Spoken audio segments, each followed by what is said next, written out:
Je suis heureux d'être ici. Il a coupé carrément ce micro-là.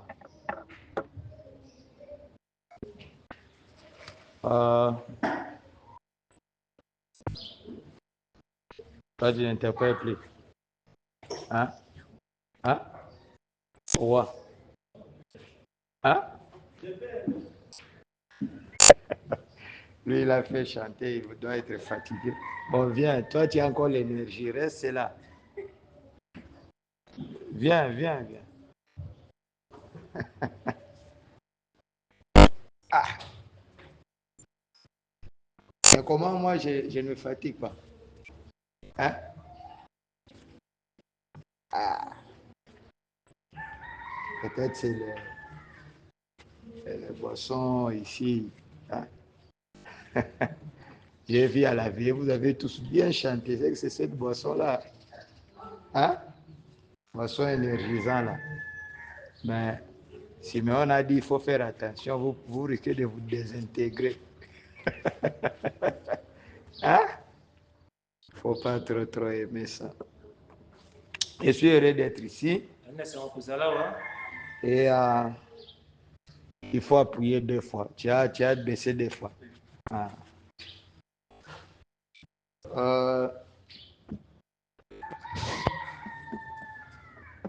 Je passe des temps assez agréables.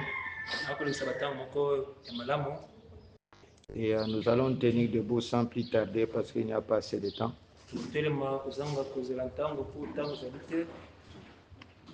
Nous allons lire Genèse 5, 12. Lisons. Vous y êtes?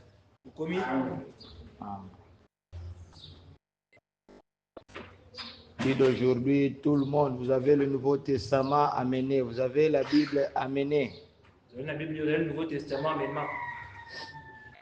Le problème, parfois, vous dérangez avec les histoires là. Il y a une fluctuation du courant. Le courant là-bas n'est pas très stable. Kena, âgé de 70 ans, engendra Mahalaleel. Vous pouvez vous asseoir. Seigneur notre Dieu, merci Jésus. Enseigne-nous la vérité et instruis-nous, Seigneur. Nous avons besoin de toi. Garde-nous plus près de toi. Oins-nous de ton onction. Bénis-nous de ta présence. Que ceux qui nous suivent en ligne, Seigneur, soient bénis. Tout pour ta gloire. Donne-nous la paix du cœur, la joie. Ta présence soit ici, Seigneur. Encore une fois, s'il y a un péché, Seigneur, pardonne. Dieu béni Jésus et instruis-nous. Tout pour ta gloire, au nom de Jésus. Amen. Vous allez voir que dans Genèse 5, 12, il y a absolument...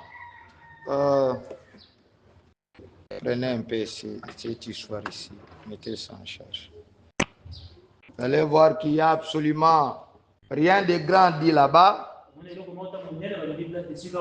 Mais nous avons lu avec vous dans des séances passées, Frère Branham nous dit, chaque nom a une signification.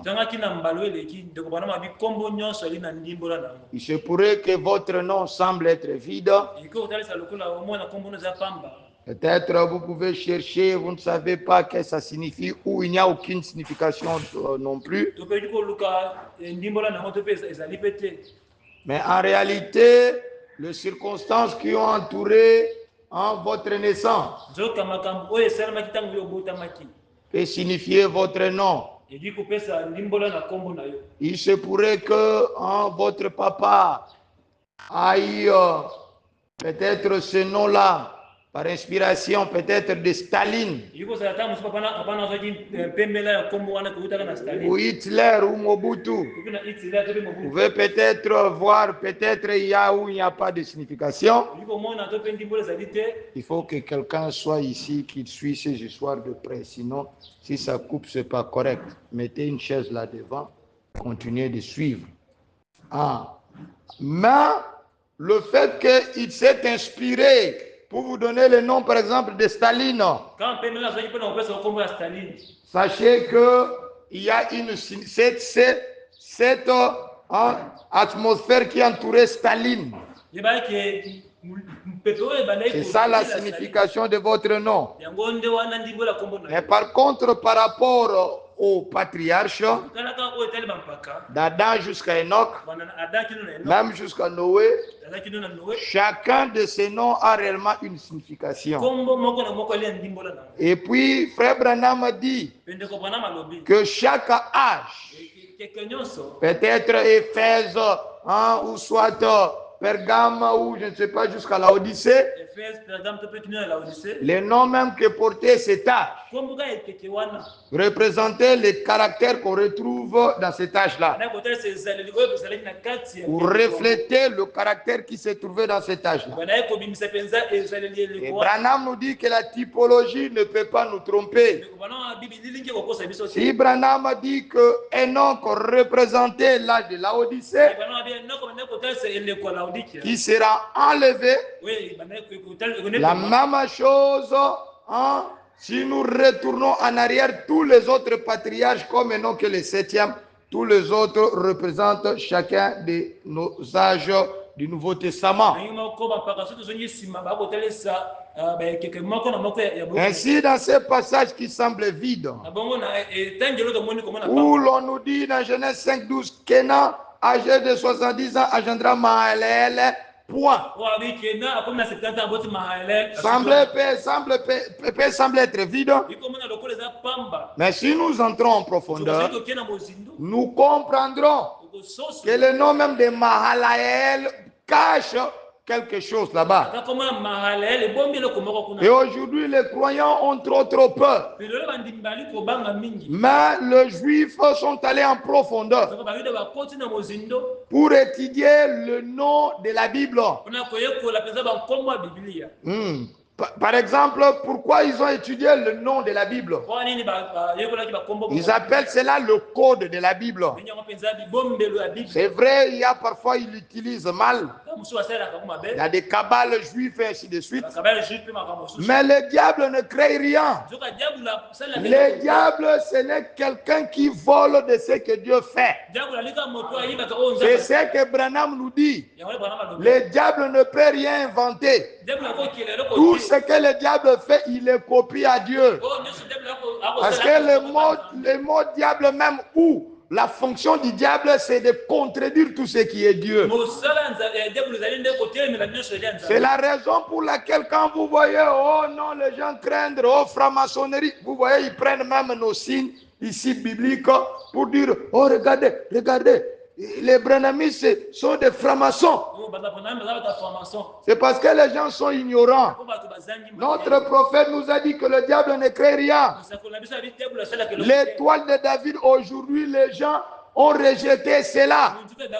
Alors que Jésus dit être l'étoile du matin. Si Jésus est l'étoile du matin, le diable va prendre cette image pour se le représenter lui. Jésus habite une cité pyramidale. Le ciel est sous forme d'une pyramide. Vous pouvez le lire dans Genèse 21. Et si vous voyez dans le dollar, on montre les pyramides avec de petits briques. Et c'est vrai.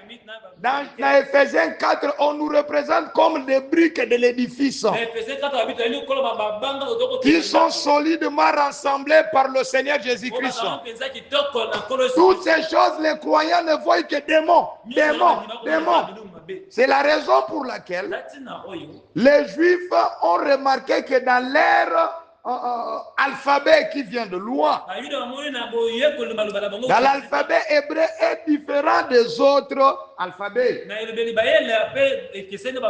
Dans l'alphabet hébreu, chaque lettre a une signification. Dans les autres alphabets, toutes les lettres sont inertes, ça ne signifie rien. Quand on vous dit Y, ça signifie quoi? Je n'ai pas le temps de vous enseigner l'alphabet hébreu ici. Dans l'alphabet hébreu, si on vous donne le nom de Mahalaleel. Ces noms-là signifient quelque chose en gros. Mais en détail, dans chaque lettre, ça signifie tout. Si on commence à mettre ça là-bas, c'est tout un paragraphe. C'est pour cela que vous voyez comme rien ici. Ça garde un secret, un code là-dedans. Sinon, Dieu n'allait pas mettre ces chapitres ici comme ça. Et Frère Branham dit dans chaque chapitre, dans chaque ligne de la Bible, dans chaque mot, si vous lisez, vous ne trouvez pas Jésus-Christ à l'intérieur, vous avez mal lu. Il n'a pas dit vous trouvez Branham là-bas. Amen. C'est pour cela, allons-y en détail. Nous allons évoluer en déballant ces noms pour comprendre que c'est exactement l'âge des sardes. Pour retourner un peu en arrière pour que vous puissiez comprendre l'âge des sardes. L'âge des sardes, c'est l'âge où le messager était Luther. Amen.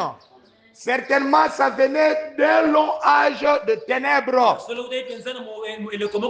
vous ai montré que nous sommes passés d'Éphèse, là où le nicolaïsme n'était qu'une œuvre. Nous sommes passés dans Smyrne, là où le nicolaïsme est devenu, ils ont construit des synagogues, c'est devenu une doctrine.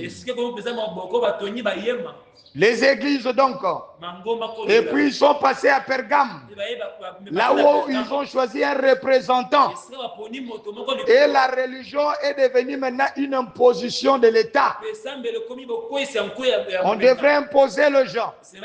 Et quand nous passons de Pergame à Thyatire, là maintenant l'église s'est élargie presque dans le monde connu de cette époque-là, au travers l'Empire romain.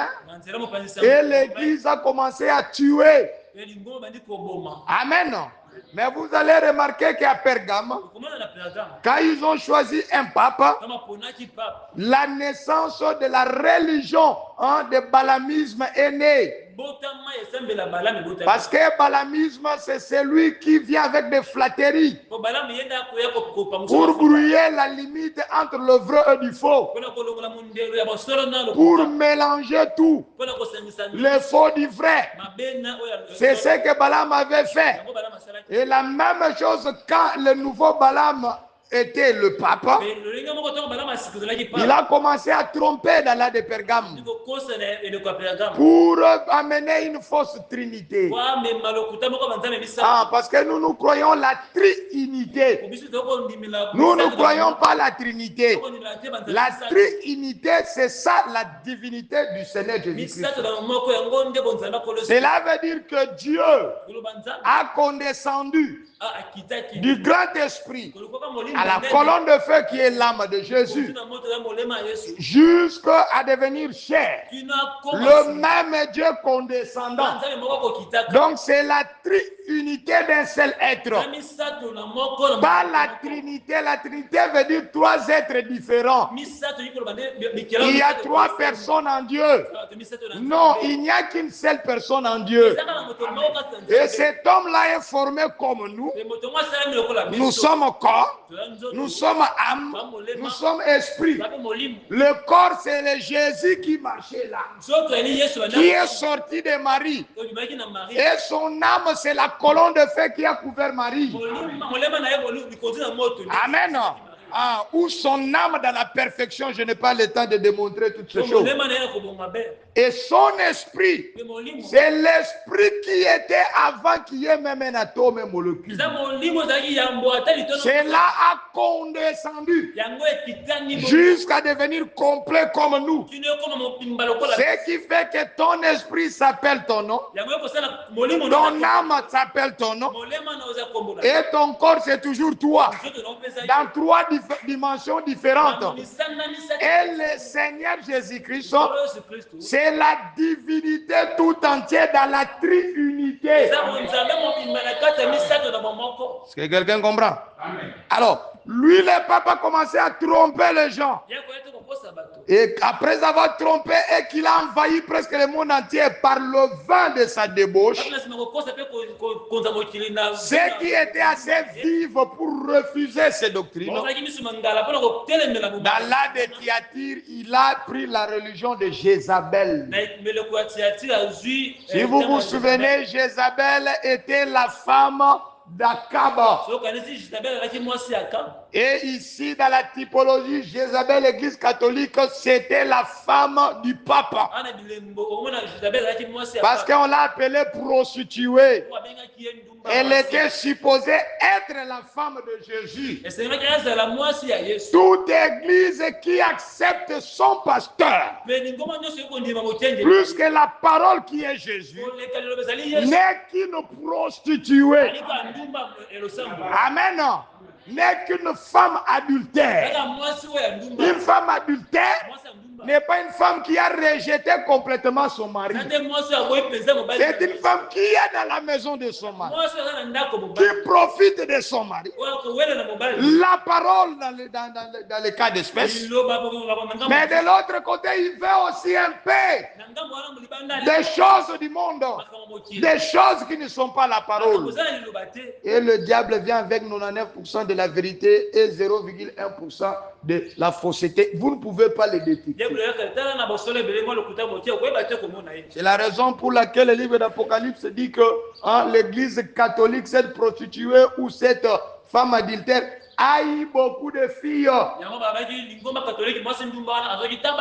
C'était l'âge de Thyatire, l'âge des ténèbres proprement dites.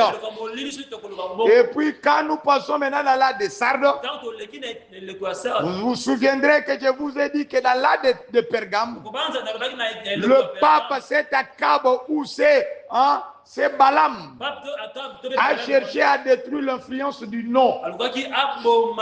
Au lieu de citer carrément le nom de Jésus, lui est venu avec des titres Père, Fils et Saint-Esprit. Et quand on passe dans l'âge suivant, dans l'âge de Thyatire, les gens ont perdu la notion du nom. Je vous ai lu ça ici. Des braves personnes comme Jeanne d'Arc, des braves personnes comme Jean-Yus, des braves personnes dans cet âge-là continuez toujours à baptiser au nom du Père, au nom du Fils et au nom du Saint-Esprit. Et puis, c'est tellement sournois que vous ne pouvez pas comprendre. Quand je dis au nom du Père, c'est que dans le mysticisme catholique, le Père a son nom. Et puis j'ai dit au nom du Fils, c'est que dans le mysticisme, le Fils aussi a son nom. Et puis j'ai dit au nom du Saint-Esprit, c'est que eux trois ont trois noms. Est-ce que quelqu'un a compris? Ces noms que je n'ai pas cités. J'ai seulement dit, c'est comme quelqu'un qui dit au nom de celui qui habite dans l'avenue Kabila numéro 40. C'est qui? Donc ils peuvent remplacer X par n'importe qui. Et derrière là-bas, il y avait Zéus, il y avait Jupiter, il y avait Vénus, je ne sais pas quoi, tous les titres qu'ils peuvent mettre là. Une religion occulte de menteurs. Et dans cet âge de Sardes, où Luther vient, il va contredire l'église catholique, mais lui-même ne va pas arriver vraiment à éradiquer tous ces histoires-là. Lui-même continue de baptiser au nom du Père et du Saint. Lui-même va essayer d'organiser. Lui a contredit l'organisation catholique. Mais quand ils sont sortis, et surtout après sa mort, ils ont cherché à organiser cette affaire-là pour pouvoir le protéger. Or, en essayant d'organiser Dieu, ils sont retournés exactement comme les catholiques. C'est ce que nous allons voir dans cet âge. Et Mahaleel représente l'âge de Sardes. Sardes signifie mort. Mais retournons ici pour entrer en profondeur. Écoutez, il est dit ici, le nom Mahaleel provient de deux autres mots hébreux. Mahalal. Mahalal. Avec un qui signifie renommé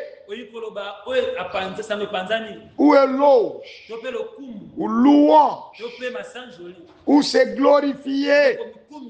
Amen. Et puis le deuxième terme là-bas, c'est elle, qui signifie Dieu, ou comme Dieu, puissant, homme puissant. Les hommes puissants, c'est ce que ça signifie. Les hommes de haut rang, des héros, le seul vrai Dieu, éternel. Ça veut dire aussi les choses puissantes de la nature. Force, puissance. Amen. Quand je répète ces choses, soyez très attentifs. Amen. Non seulement ça signifie Dieu, les elle, mais ça signifie aussi les hommes puissants. À d'autres termes, ces mots-là peuvent signifier la louange de Dieu ou la louange des hommes puissants. Amen. Rien que par ce nom, nous pouvons facilement comprendre qu'au temps de Mahalel, Dieu avait entrepris de restaurer le show. Amen. Parce qu'en réalité, au temps de Luther, c'est là où Dieu maintenant fait sortir l'église du ténèbre et commence à restaurer l'épouse qui était à la Pentecôte.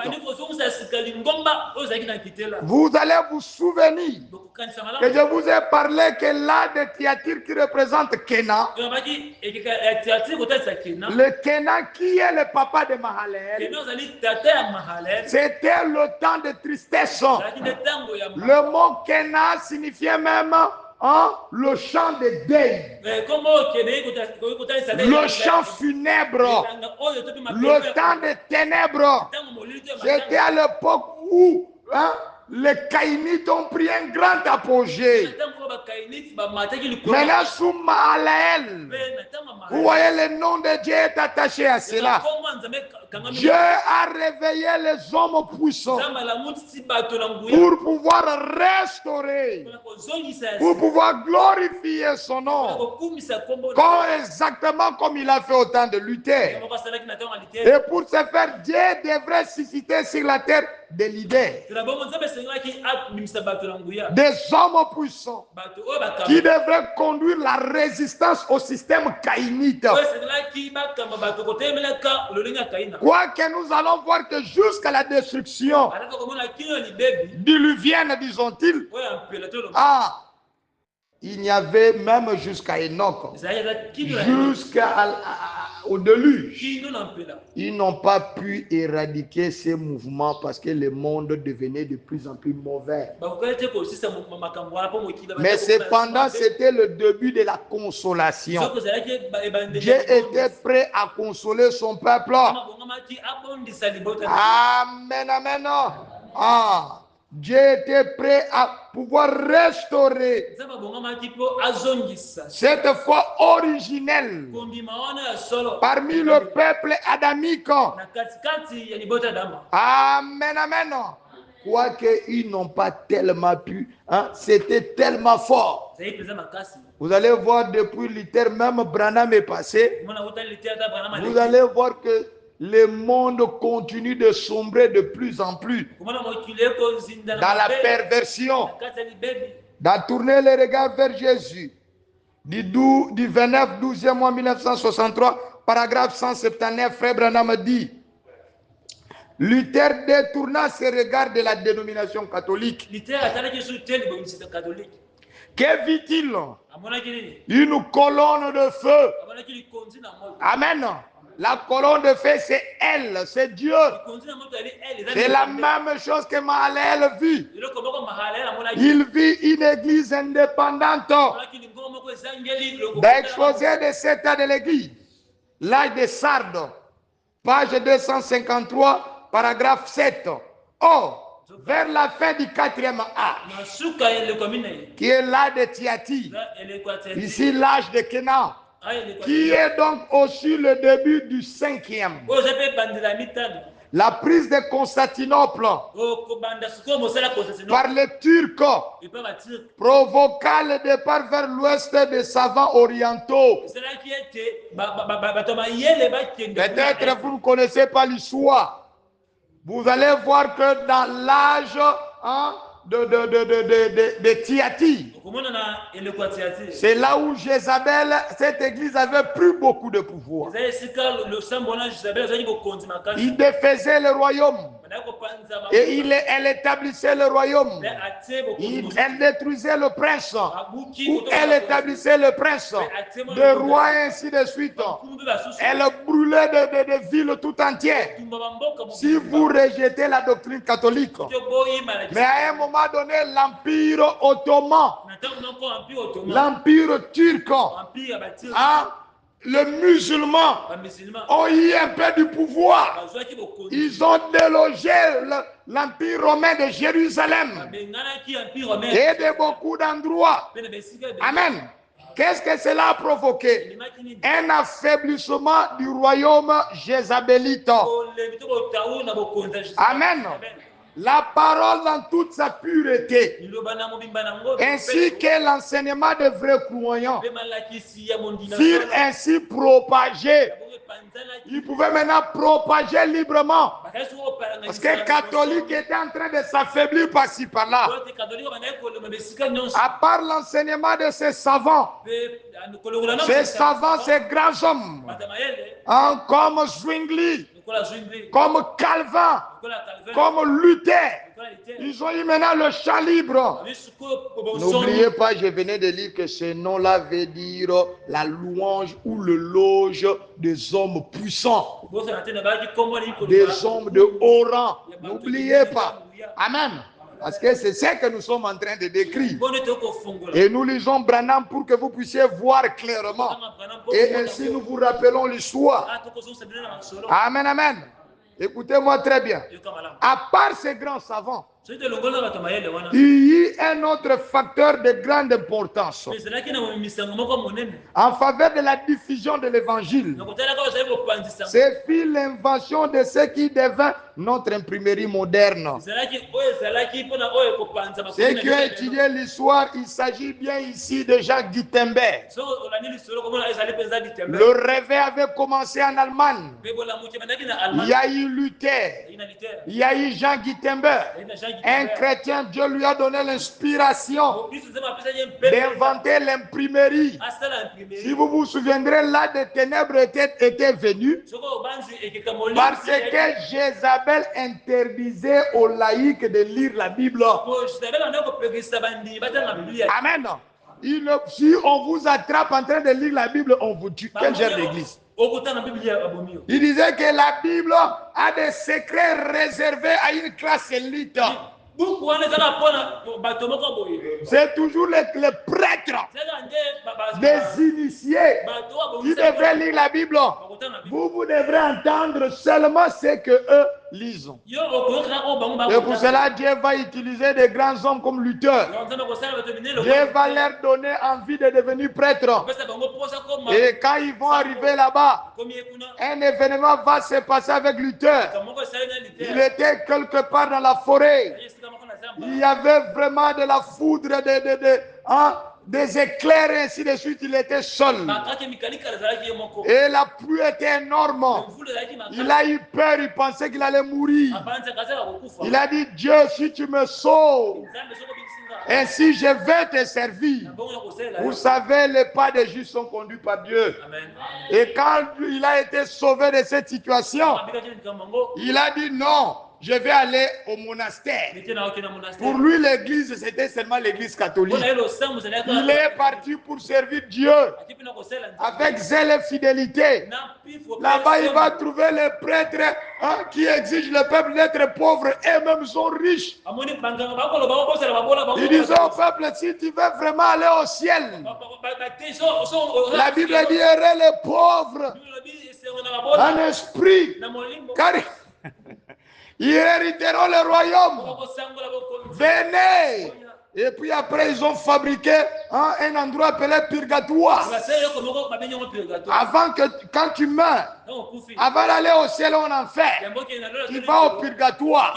Ce sont les enseignements de Balaam. Et là, au purgatoire, Dieu va venir te rencontrer là-bas. Mais ça dépend du pape ici bas.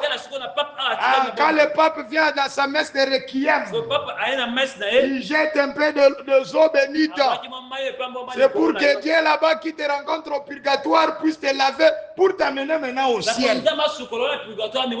Mais si tu veux vraiment mériter un bon endroit au ciel, quand tu es ici sur la terre, tu peux acheter ton ciel.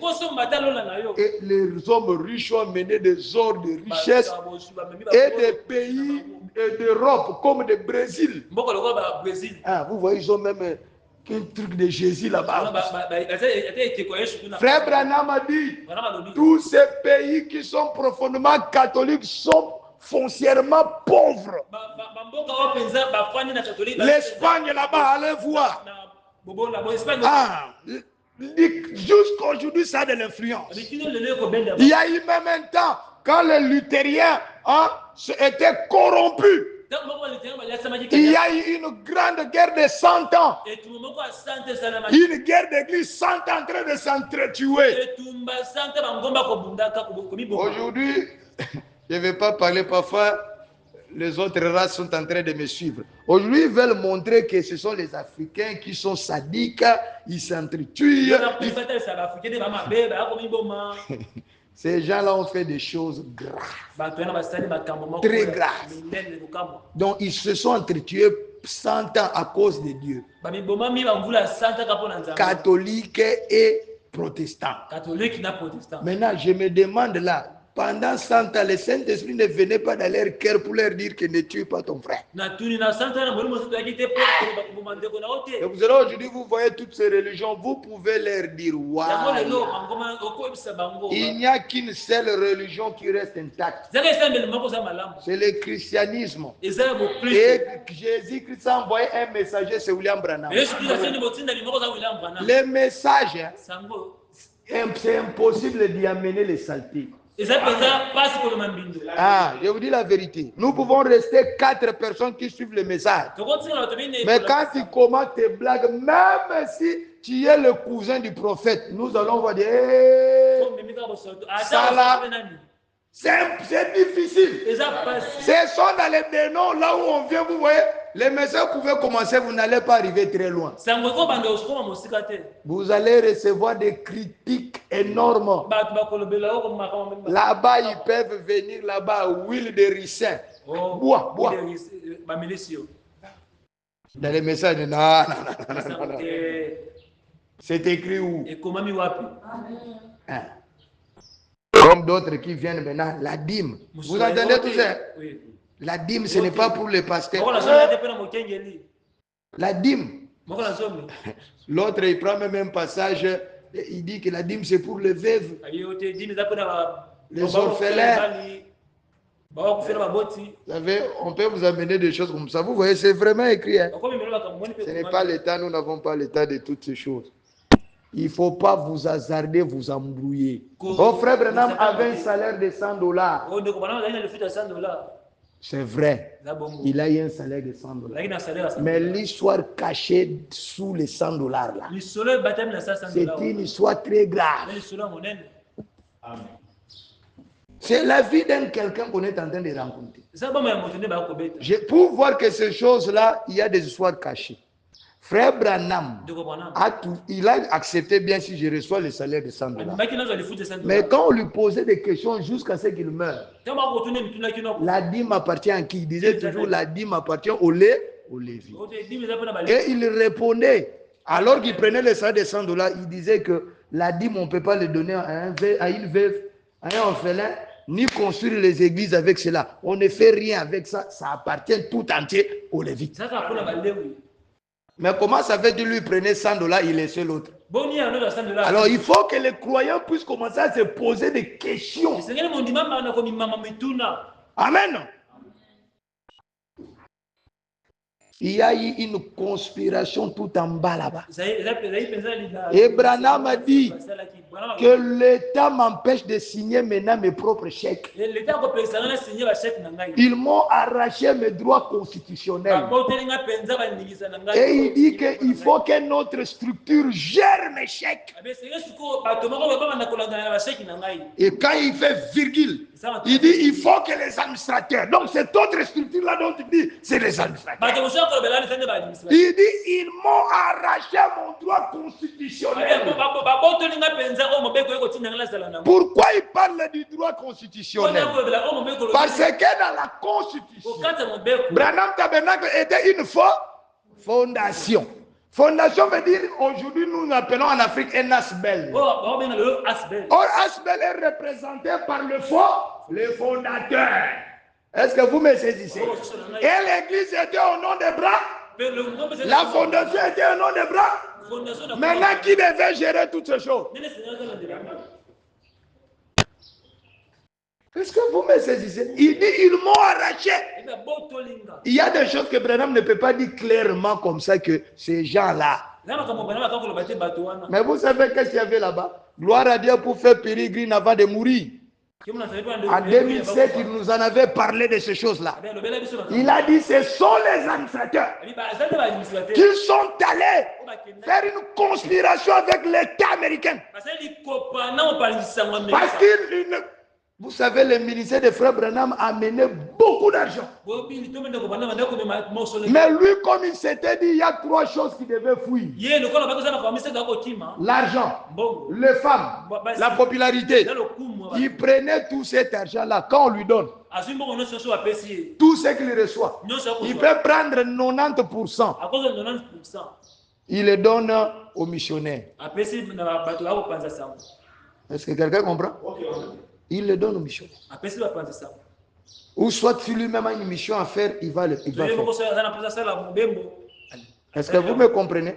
Et parfois, il prenait beaucoup d'argent. Il donne à un veuve. Ça, c'est son... D'abord, lui-même doit les recevoir. Amen. M'a dit, moi, c'est moi qui les gère. Si je l'ai, à qui je vais donner veuve ou quoi, c'est moi. D'abord, ça doit venir. Est-ce que vous me comprenez? Et quand ils ont arrêté Frère Branham, pas arrêté, mais ils l'ont pris en procès, alors qu'il s'est préparé pour le troisième pull, en 58, Frère Branham, Dieu lui dit, maintenant arrête l'œuvre évangélique. Retourne à Jeffersonville parce que je dois changer ton ministère. Tu auras un nouveau ministère. Frère Branham, dès qu'il arrive à Jeffersonville, pour prier, pour la venue du troisième pull, il trouve les diables en train de l'attendre avec ces choses. C'est lui-même qui l'a dit. Il dit les diables. Au travers le gouvernement l'attendaient. Ils ont fait le procès pendant 58, 59, 60, 61, 62, 5 ans. Il arrive là-bas.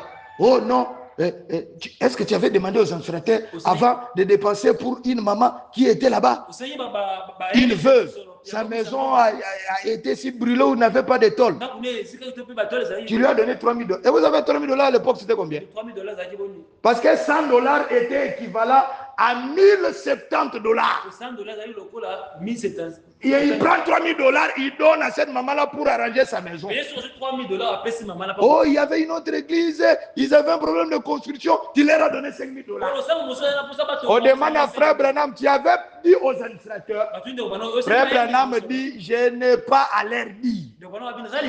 Ma Bible me dit, mon Seigneur me dit que c'est que la main droite donne, la main gauche ne peut pas savoir. On lui demande pourquoi, il dit parce que moi-même en tant que pasteur, je suis administrateur principal. Je suis trésorier principal. Je suis tout ça. Il dit au gouvernement, au lieu de demander ces choses à une autre personne à l'église, vous n'avez pas demandé l'église, vous devriez m'attendre moi pour me demander de compte. Maintenant, qui est-ce qu'on avait demandé à l'église? Est-ce que vous comprenez? C'est alors que 58, 59, Branham, ça va s'attendre, ils vont commencer maintenant à lui payer $100.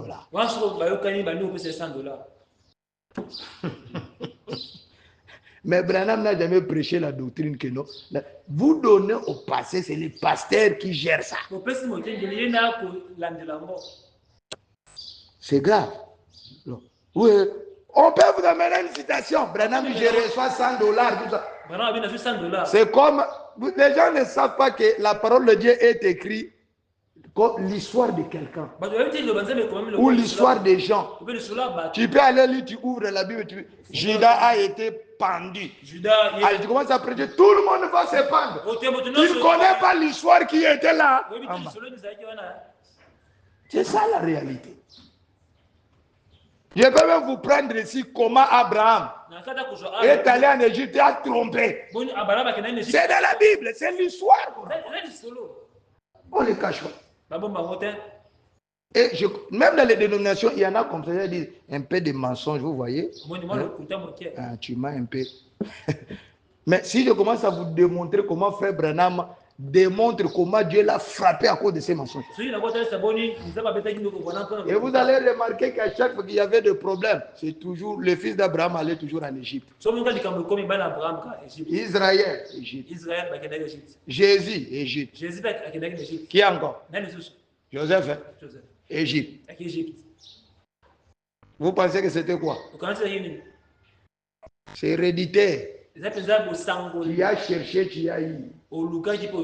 Il y a des choses et les gens sont comme ça. Oh, regardez la citation.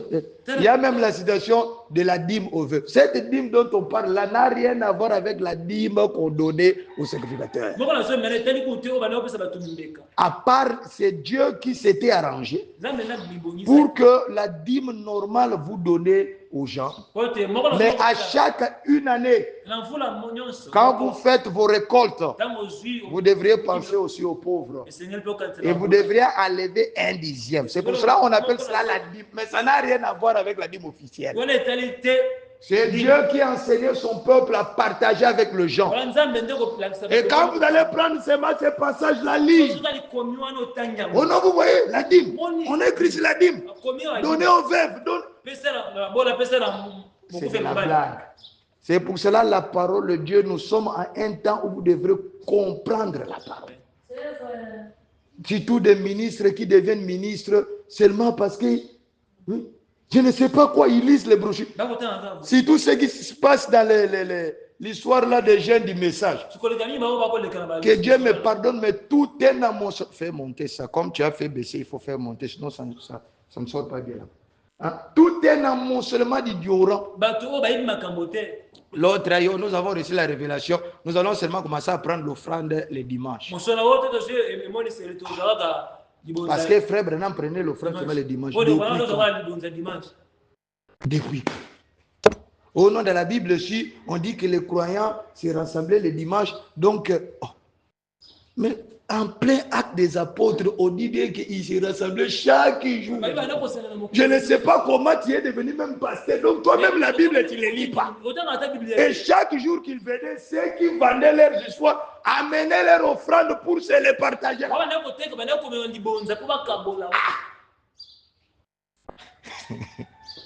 Donc la Bible qu'il a lu là, c'est seulement...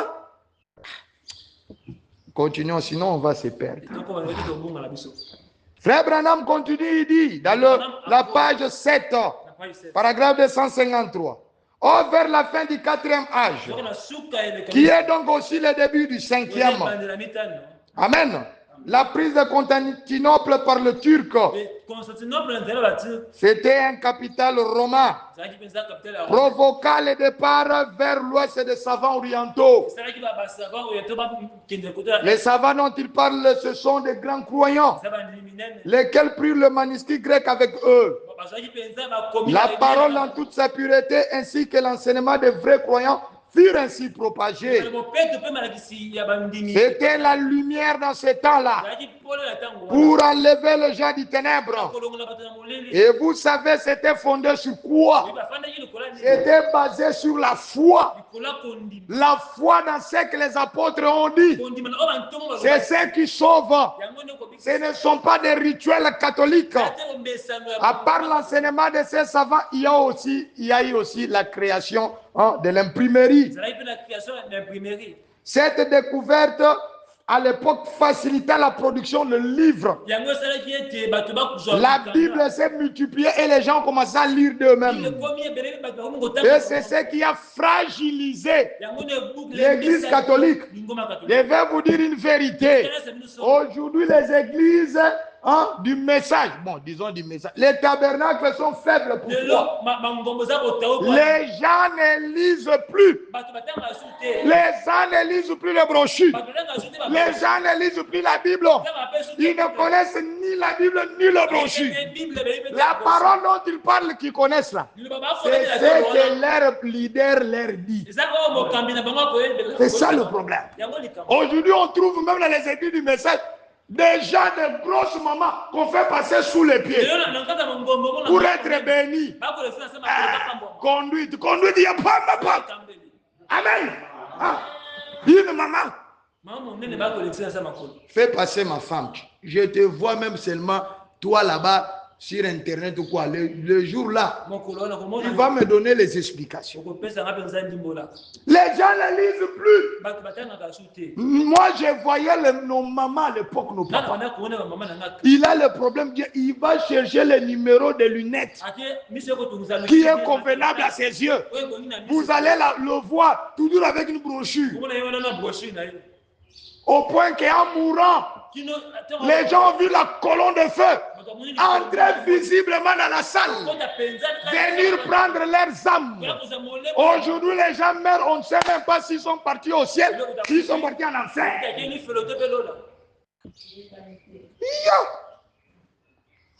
Nous sommes dans les messages. Message, il y a pamba la pamba.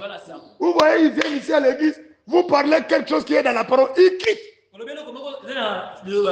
Tous ceux qui sont habitués, c'est des choses qu'on leur a appris. Quand ils viennent retrouver, il est trop dur. Trop dur comment? Qui vous a appris que la parole de Dieu a été faible? Qui vous a appris ça? Qui vous a appris ça? Nous, avant que nous venions le message, nous étions même des enfants innocents, sans impudicité, sans quoi. Mais on craignait les gens du message. Qui vous a appris ça? Mais quand nous avons eu besoin de Dieu, nous avons dit ces gens-là au Dieu. Nous étions avec des amis assis comme ça, en train de suivre les dénis, les siens et les autres. Et parfois, si nous passons à l'Okwakanza, nous suivons. Parce que là-bas, c'est le mélange. R. Kelly, nous suivons. Michael Jackson, mais Michael Jackson, il chante pour Dieu dans les dénominations. L'anglais, c'était Dieu qui parle. Nous suivons tout ça. Les Whitney Houston, nous suivons. Mais des frères.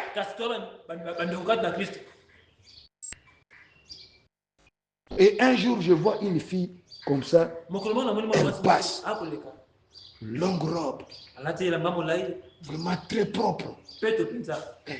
Elle marche, voyez. Vous sentez que c'est une fille innocente. Il demande aux amis, ça c'est qui ça? Il dit, laisse mon frère. Il dit, va là-bas. Elle s'est mariée entre eux. Elle ne va même pas t'écouter. Il dit, ah bon? Ce sont les gens de qui? Oh non! Tu vois quand tu descends ici en bas, dès que tu ne vas pas voir l'église, les sorciers. Mais aujourd'hui, on n'a peur de rien. J'ai ma copine de l'assemblée. Mais on va se raconter ce soir. Bana. Bobby, on va s'assembler quoi? L'église, il y a bon, il faut être kangama. Ah oui. Il faut être kangama. Doivent être fermés. Avançons. Ce qui rendit possible de répandre, de répondre à la portée de la demande. À la grande soif de connaître la Bible. Dieu suscita de nombreux hommes puissants. Voilà ce qui casse le nom de Mahalalel. Dieu loua des hommes, donna éloge aux hommes puissants. C'était des hommes puissants, je vous dis, qui pouvaient tenir contre un gouvernement. On va les tuer, vous allez me tuer. Il y a Tinal qui a dit, moi ici en Angleterre, je vais traduire la Bible en anglais. Quand les prêtres catholiques ont entendu ça, ils l'ont arrêté, ils l'ont brûlé au feu. Il a dit, vous allez me brûler, mais les gens vont lire.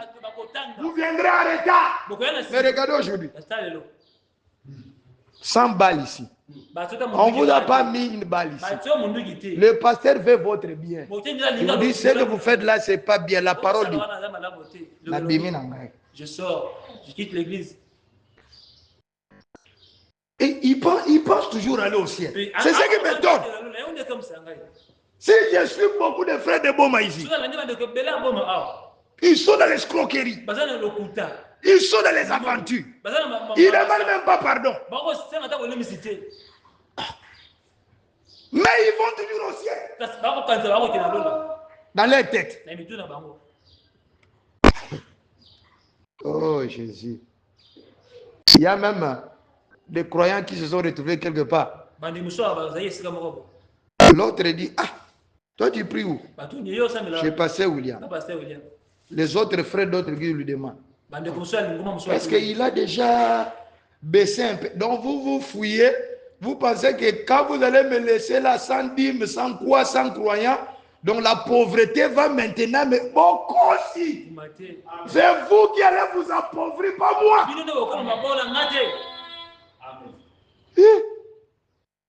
Nous allons le voir que ces gens-là étaient l'exemple de la foi. Mahalalel était un exemple de foi. Alors que les Caïnites avaient tout pris. Est-ce que le pasteur William là-bas a mis Simon Mouké? Il a dit non. Pardon. Lui vraiment, il est trop dur. Je me demande de dire en quoi. Moi je prends seulement ce que Branham avait dit et je vous dis. Je prends ce que la Bible a dit et je vous dis sans compromis.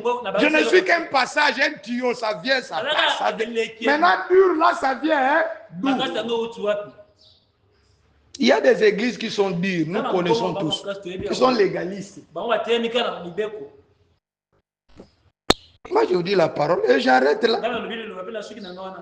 Il y a des gens même qu'il a entendu seulement, on a cité votre nom dans une affaire louche. Il n'a même pas vérifié. Dis, frère, sors. Oui, il n'y en a pas dans ces messages.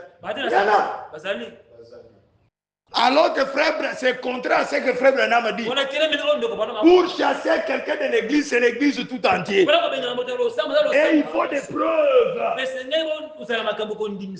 Frère Branham dit, aucun pasteur, aucun diacre ne peut chasser les gens unilatéralement. Lui-même se réveille, dit, sors, ne viens plus. Il fait 3 mois à la maison. Moi, je ne fais pas des choses comme ça.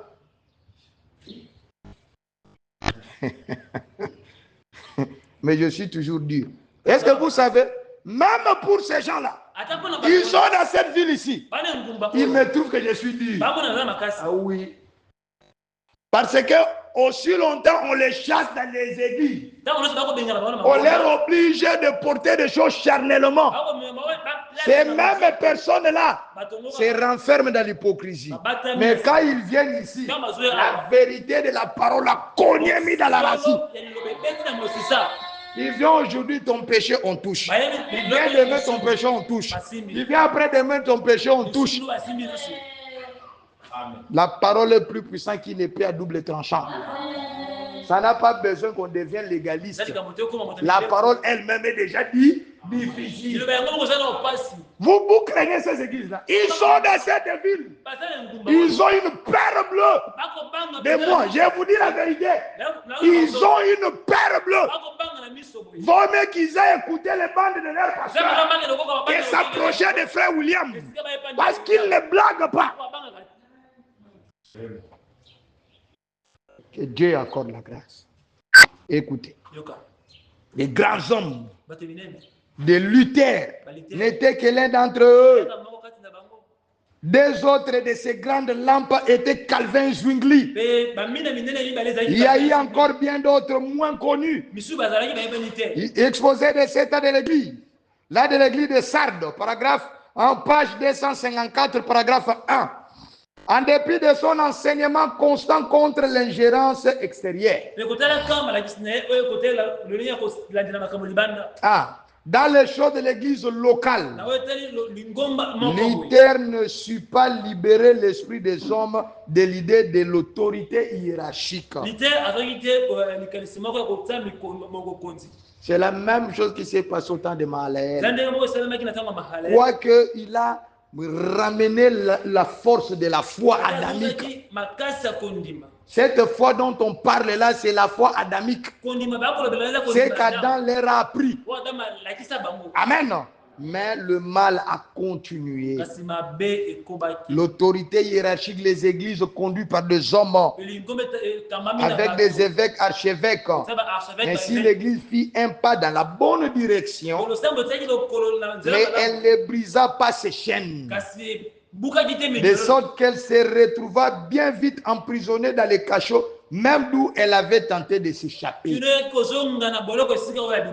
Et à la fin, comme aujourd'hui nous sommes à la fin, Dieu va chercher de détruire.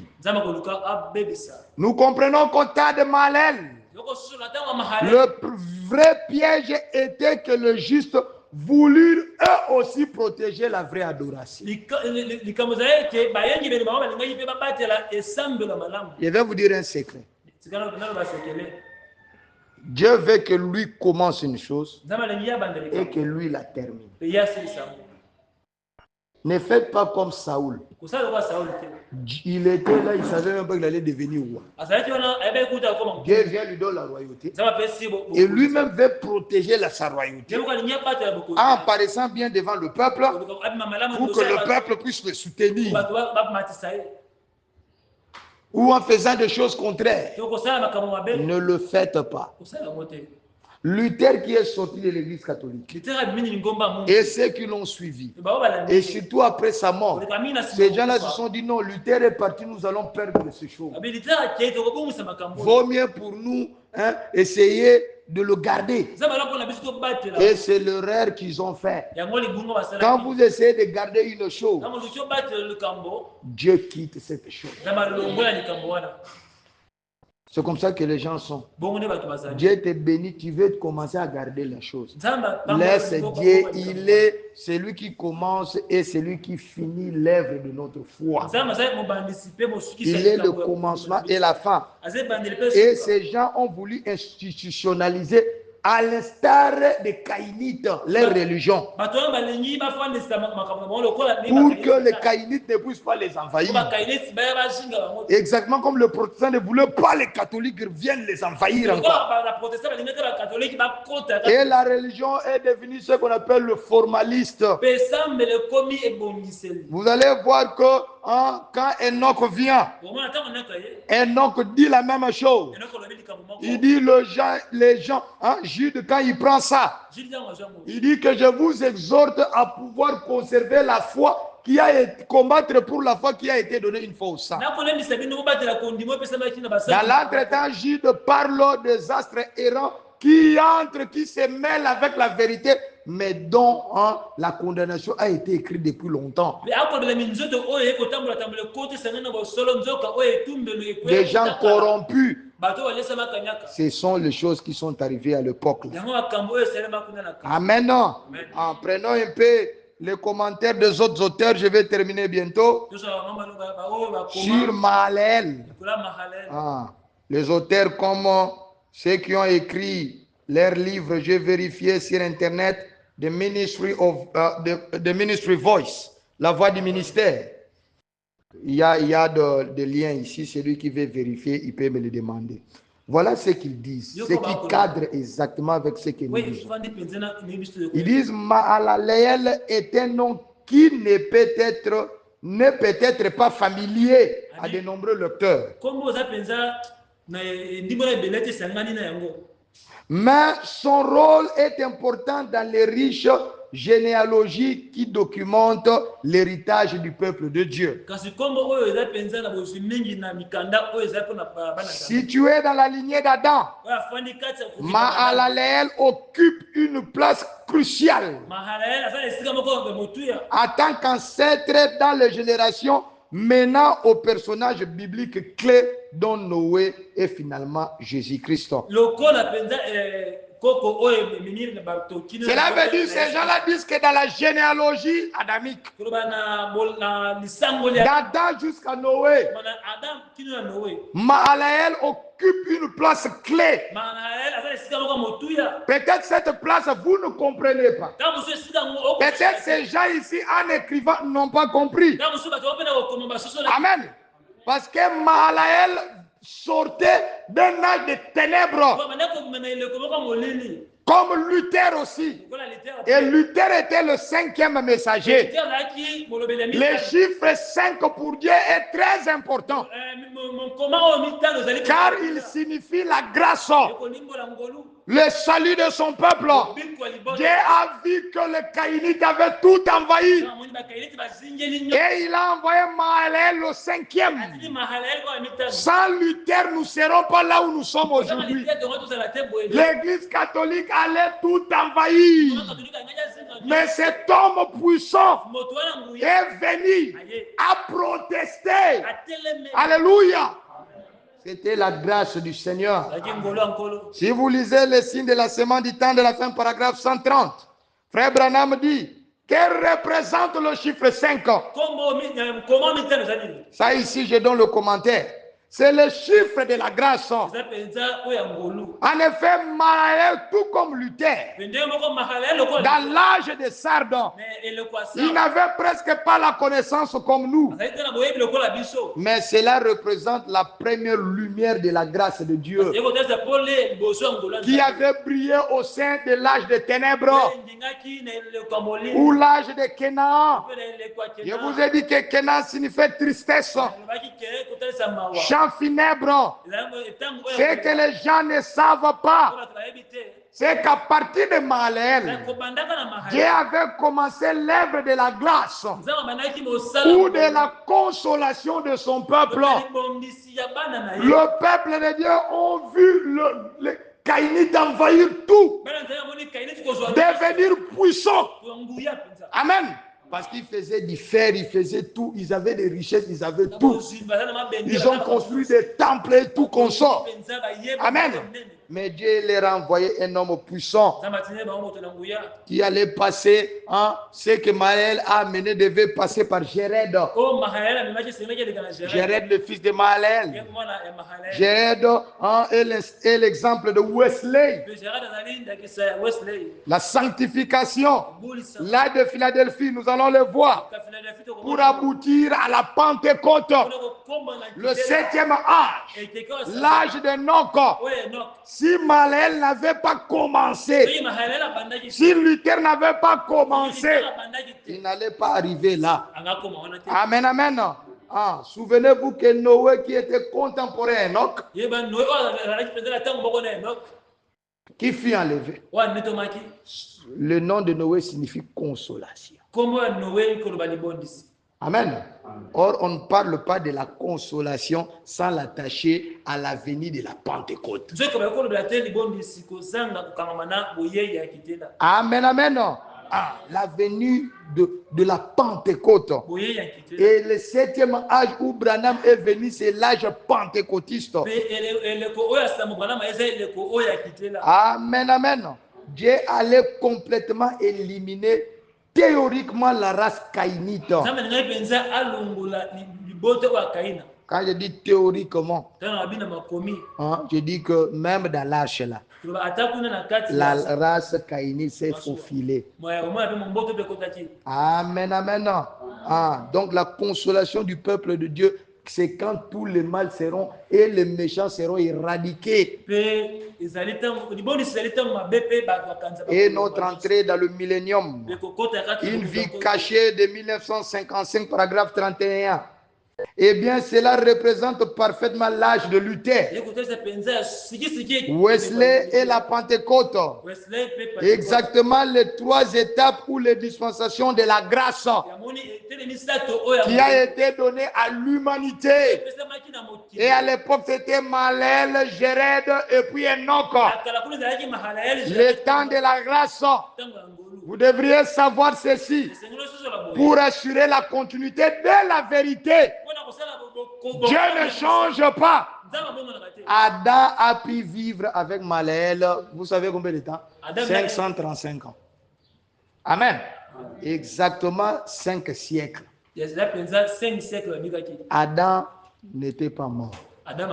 Adam est passé du premier âge, deuxième, troisième. Il est resté là jusqu'à la naissance d'Enoch. Est-ce que vous le savez?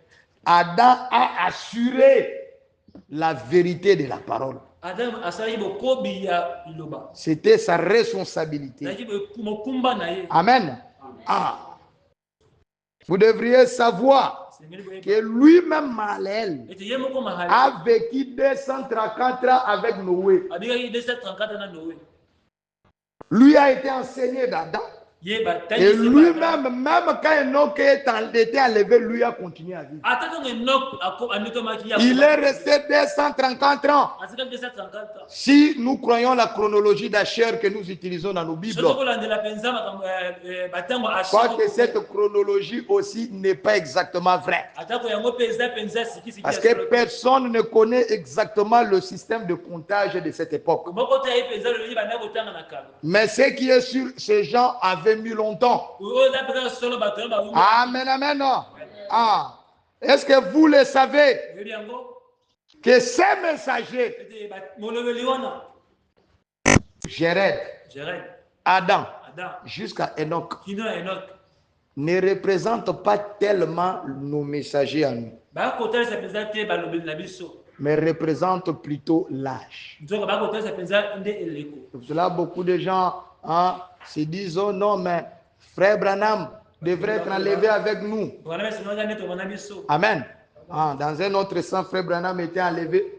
Je n'ai pas le temps de le démontrer, mais c'était simplement un type, parce qu'il est encore resté sur la terre et il est mort. Mais en réalité, ces gens-là représentent l'âge. Là, frère Branham dit Enoch représente le 7e mois de l'église qui sera enlevé. Est-ce que quelqu'un comprend? Vous allez voir que Paul, le premier messager, est mort. Mais l'âge là a traîné de Paul jusqu'à... Vous comprenez? Frère Branham dit que quand l'âge commence, l'âge ne s'arrête plus. Nous allons le lire. Amen, amen. Mais continuons avec le commentaire de Voice Ministry alors que nous sommes en train de terminer. Mahalalel est défini comme le Dieu béni. Dieu a béni son peuple.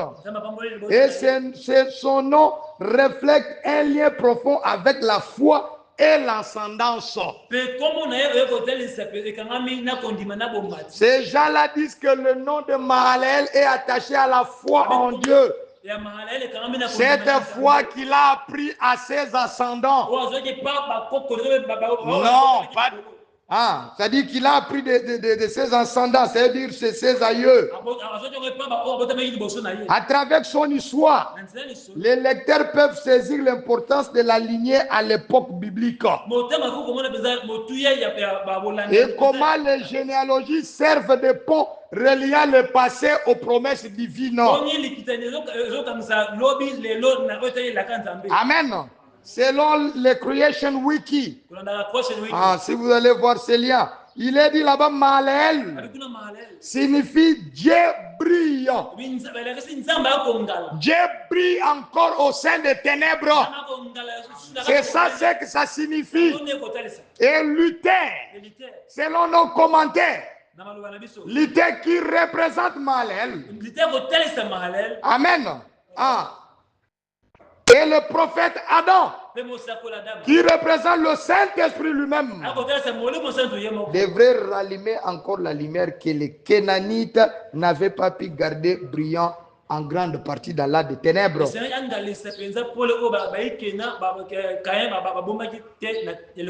Amen, amen. C'est ce qui s'est passé. Adam devait rassurer la succession de la vérité. Peu importe le combat. Et Dieu l'a gardé là. C'est exactement ce que le Saint-Esprit a fait dans les âges de l'Église. Et Frère Branham l'a dit dans l'âge de l'Église de Philadelphie. Paragraphe 27 de 1960. Maintenant, il y a quelque chose de frappant.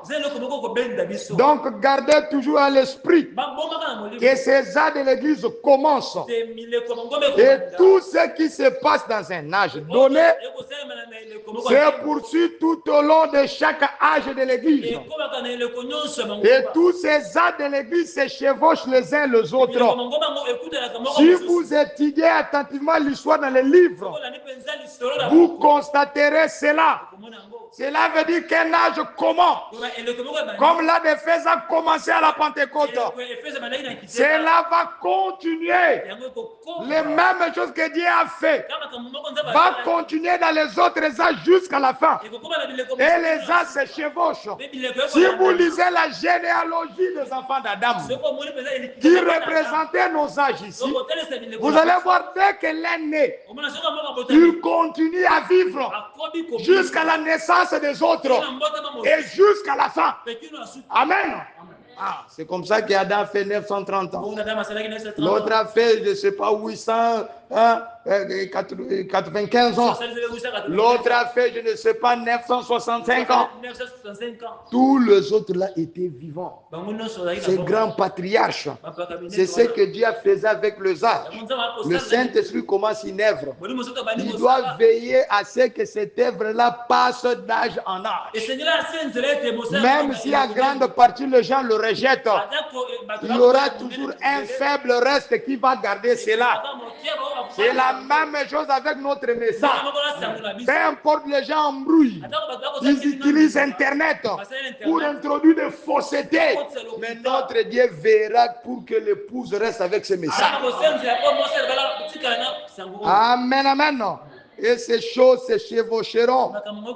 C'est pour cela, Frère Branham continue dans le paragraphe 29. D'abord dans le paragraphe 28. Il dit c'est comme s'il se chevauchait comme ceci.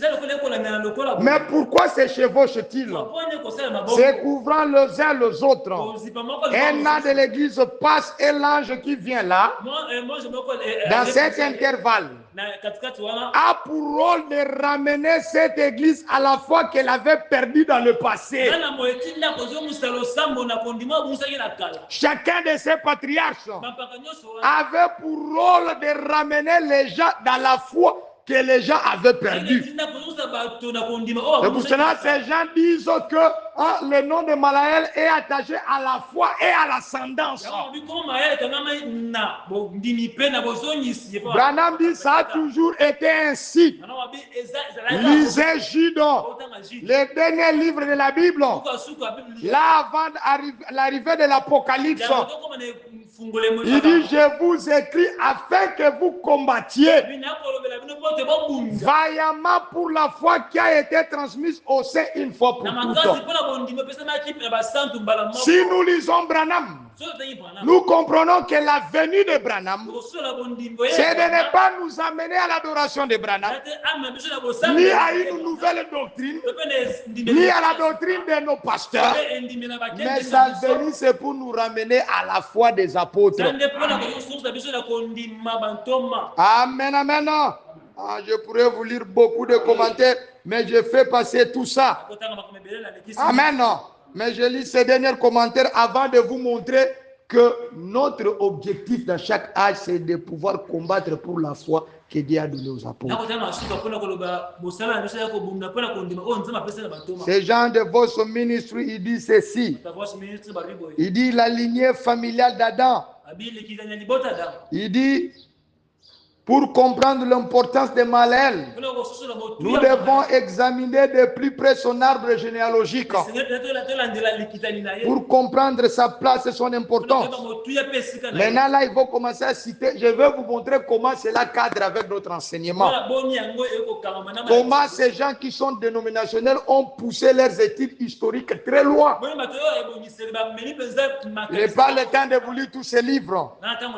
Ils disent que Adam, le premier homme créé par Dieu, dont la lignée prépare le terrain pour toute l'histoire humaine. Comprenez que Adam c'est Éphèse.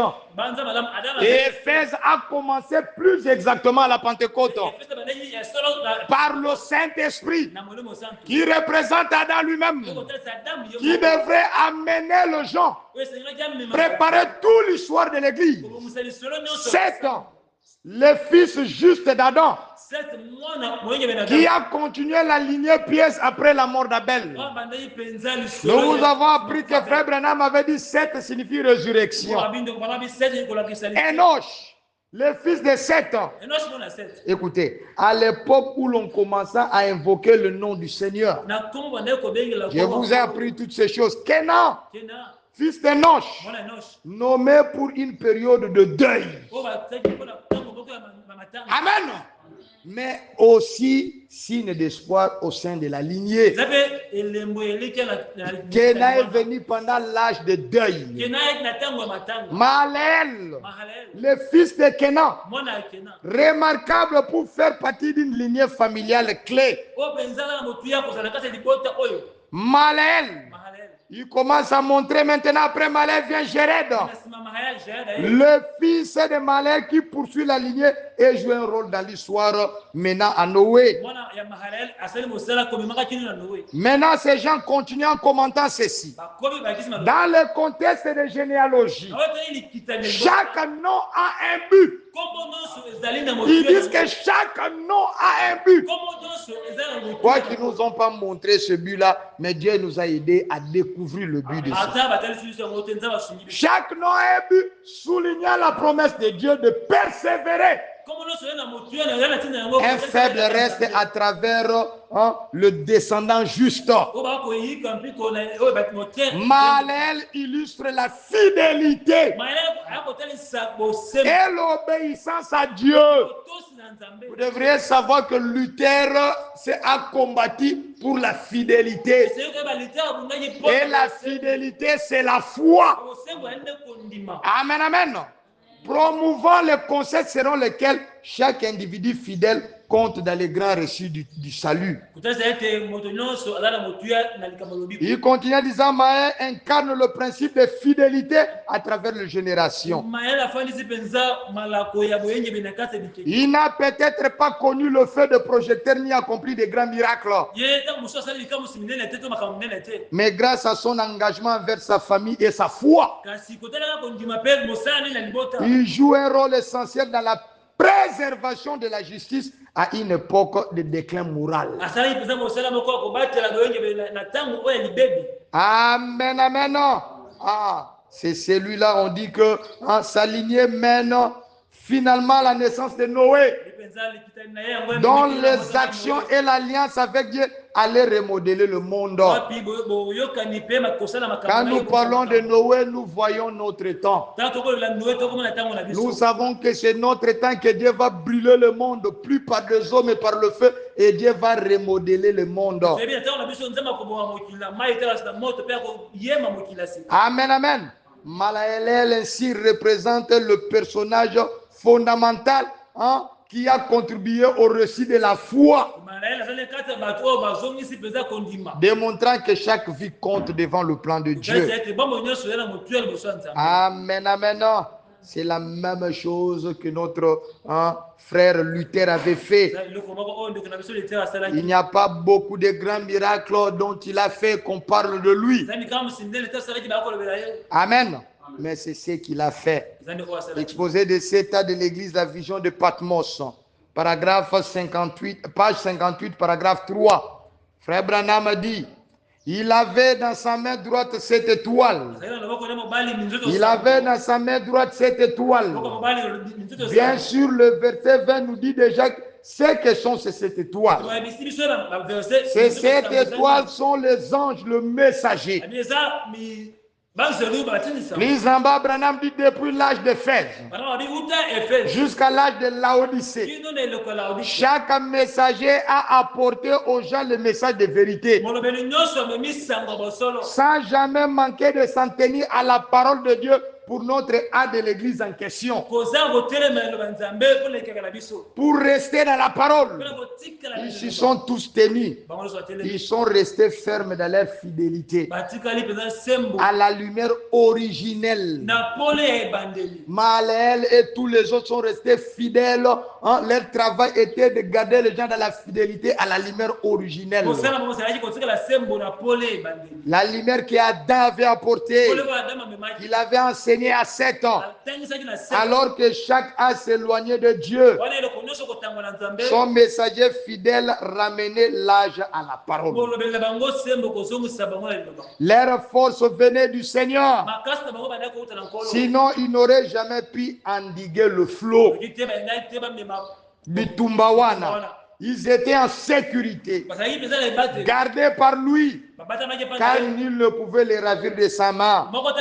Et rien ne pouvait les séparer de l'amour de Dieu. Que ce soit le maladie, les dangers, le dénuement, la faim, l'épée, la vie ou la mort. Ils étaient réellement abandonnés à lui et gardés par sa toute puissance. Il ne se souciait pas de la persécution qui frappait, ni la douleur, ni le moquerie. Amen, amen. Et il ne servait de rien pour se faire glorifier. Mais il regardait à Dieu, qu'il a trouvé digne de souffrir pour lui. Reconnaissant pour son salut, il brûlait de la lumière de sa vie et reflétait son amour, sa patience, son humilité, sa tempérance, sa douceur, sa fidélité. Et Dieu les a appuyés par des prodiges et des signes, des miracles. Ils étaient accusés d'être des fanatiques, des exaltés. Nous allons le voir quand nous allons lire l'âge de Noc. Les Caïnites enseignaient là-bas que ce sont eux le fils du diable, des démons. Ils étaient condamnés, méprisés par les organisations. Mais ils sont restés fidèles à la parole. Amen, amen. Exposé de cet état de l'église. Page 179, paragraphe 2. Dans Acte 3, 16. Quand on a demandé à Pierre comment s'était produit le puissant miracle de l'infirme à la porte appelée la Belle. Je mets d'abord une parenthèse ici pour vous montrer que notre vie chrétienne, tout comme la vie des messagers, c'est pour garder la foi originelle. La foi de l'âge d'Éphèse. La parole que Paul a enseignée. C'est ce que nous devrions garder. Cette même lumière qui a brillé. Vous savez, il y avait 7 chandeliers dans le tabernacle du désert. Et qu'est-ce qu'Aaron faisait? Aaron entrait dans le sein de sang. Il prenait la lumière qu'il allumait de la colonne de feu, de la lumière surnaturelle. Il sortait de sein de sang. Il allait vers le chandelier. De la même lumière, il allumait la première lampe. Il laissait. Il prenait encore une autre chose. Il allumait à partir de cette lumière-là. Il allume le deuxième. Est-ce que vous me comprenez? Et puis là, il laisse. Il prend encore. Il allume à partir du deuxième. Il allume le. C'est pour dire que c'est la continuité, cette lumière qui propage à l'autre, à l'autre, à l'autre. Mais comment s'appelle-t-il des gens aujourd'hui? Paul, Pierre, On prêchait que Jésus est Dieu.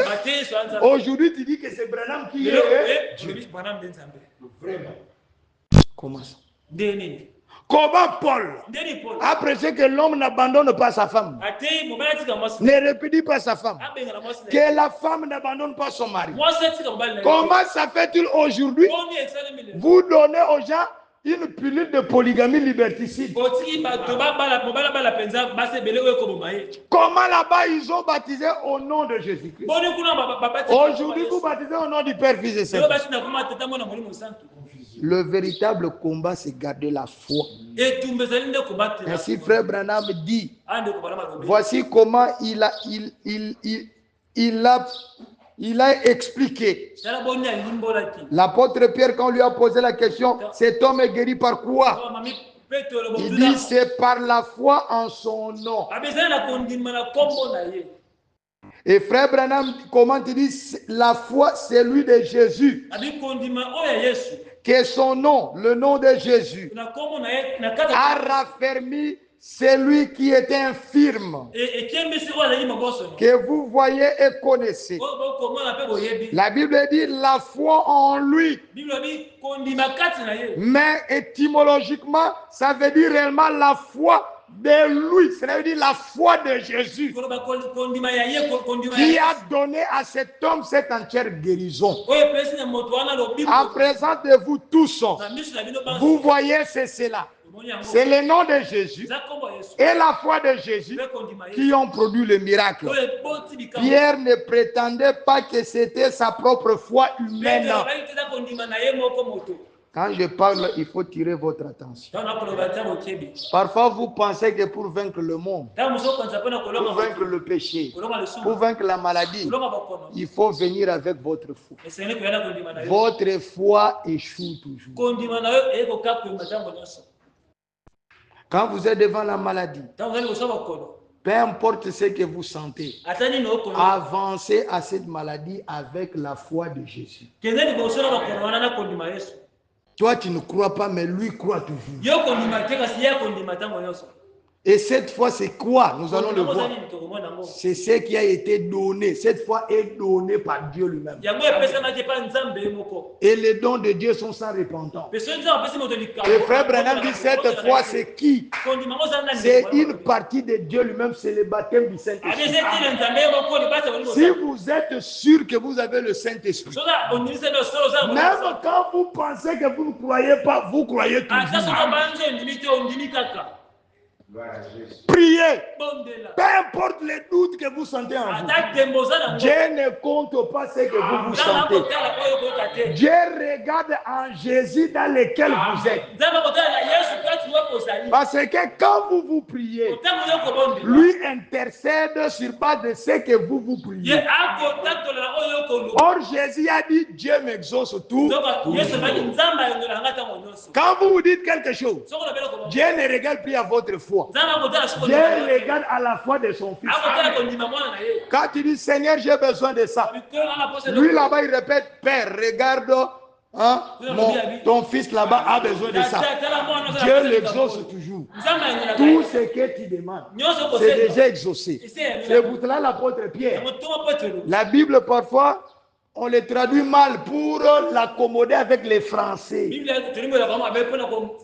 Souvent là on dit au nom du Père. Ou plutôt là où on dit, hein, si vous êtes en moi. En réalité, ça devait se traduire si vous êtes dans moi. Là où on parle, hein, la foi en Jésus. Ce qu'on a traduit par on. La véritable traduction qu'on devait prendre, c'est D. La foi de Jésus. Et là, l'apôtre Pierre qui doutait, ça fait 10 jours. Qui doutait de Jésus et qui avait même menti. Je ne le connais pas. Le même apôtre 10 jours après. Ou 13 jours après. Parce que si nous comptons quand Jésus est mort et quand il est ressuscité. Il se retrouve là, il reçoit le baptême du Saint-Esprit. Dieu lui donne la capacité, la foi. Quand il sort de là, il n'avait plus peur. Il a dit, je n'ai ni or ni argent. Mais ce que j'ai, je te donne. lève-toi et pas ma foi, mais la foi de Jésus. Amen, amen, non. C'est ce que vous devez savoir. Si vous comprenez ce que je vous dis ce matin, vous n'allez plus douter à votre prière. Même si elle tarde, attends-la. Parce que ça devient une prophétie. La Bible dit le témoignage de Jésus est la pro. Jésus témoigne là-bas de ce que vous vous dites. Et quand ça sort de sa bouche auprès du Père, ça devient une prophétie. Elle doit s'accomplir. Elle s'accomplira toujours. Parce que vous êtes en lui. Vous faites partie de lui. Et lui-même, il est juge. Il est l'avocat. Quand même, je dis, il parle au Père, ce n'est que pour faire une scénette. Lui-même, il est le Père. Lui-même, il est le Fils. Lui-même s'exauce lui-même. Maintenant, dites-moi comment vos prières ne vont pas être exaucées. Si vous comprenez ça, le troisième pull. Oh, vous n'aurez plus peur. Hein? Un devait. Tu arrives devant ta maison. Tu dis au nom de Jésus. Je mets le sang de Jésus tout autour ici. Tout homme mal intentionné ne peut pas passer ici. Au nom de Jésus. Tout ce qu'on a planté ici, je l'ôte au nom de Jésus. Que les bénédictions viennent. Il faut prononcer la parole. Nous sommes dans l'âge où nous devons combattre pour la foi. Comme Malène. Le nom de Jésus et la foi de Jésus qui ont produit le miracle. Pierre ne prétendait pas que c'était sa propre foi humaine. Pas plus qu'il ne prétendait que c'était son propre nom. C'est là coupé. Faites attention là-bas. Je vais terminer bientôt. Vous aimez? Ça, c'est ce qui nous concerne. Là, je faisais seulement les histoires. Maintenant, c'est ce qui nous concerne. T'as pris des chats? Oh là là. Qu'est-ce que t'as fait des chats? Ça? Enlève ça seulement. Enlève ça, enlève ça. C'est que c'était mal chargé. Arrange là-bas. Je vais terminer bientôt. Il n'y a pas de souci. Écoutez. Il est dit ceci. Il dit, Pierre ne prétendait pas que c'était sa propre foi humaine. Pas plus qu'il ne prétendait que c'était son propre nom. Il a dit que le nom de Jésus, il a utilisé la foi de Jésus. Vous comprenez? Et Jésus a accompli cette œuvre glorieuse. Vous n'avez rien à penser. Du début à la fin, c'est Jésus. Amen. Écoutez-moi très bien.